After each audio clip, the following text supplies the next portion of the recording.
ka malungkot, ate? Because, kakain akong rice everyday ng face ko. Oh, What is it?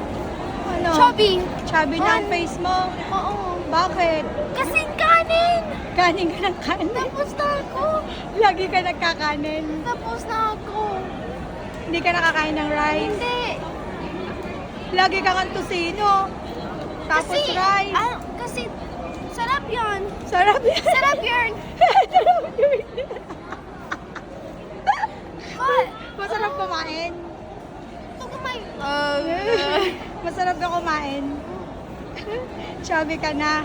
Okay lang yan. At least Grabe! healthy. Okay lang yan. At least healthy. Hindi healthy rice, hindi. Hindi. Ako nga sabi ko pa. Oh, chubby daw si Ryan. Oh, ikaw? Okay lang yan. Taba na yan. Taba-taba na yan. Maganda ka pa din. Hindi.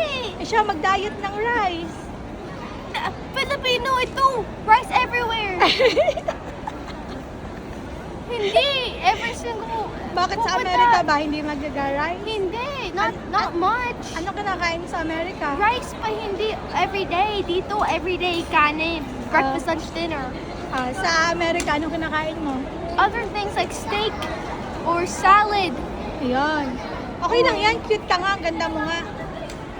Chubby face na ako. Sabi face ka na. Ang ganda Mason calls me chubby cheeks. Di ba ang ganda mo? Hindi, Mason calls me chubby cheeks. Ano gagawin mo ngayon? Chubby cheeks. Ano gagawin mo? Dadayet ka na. Opo. Na, hindi pa. Hindi pa? Hindi pa. Kakain akong frozen yogurt and then diet ako. Tara na! I'm not kidding. Tara! Wait! Hindi, come on! Wait lang! Hindi, come Wait lang! Tara!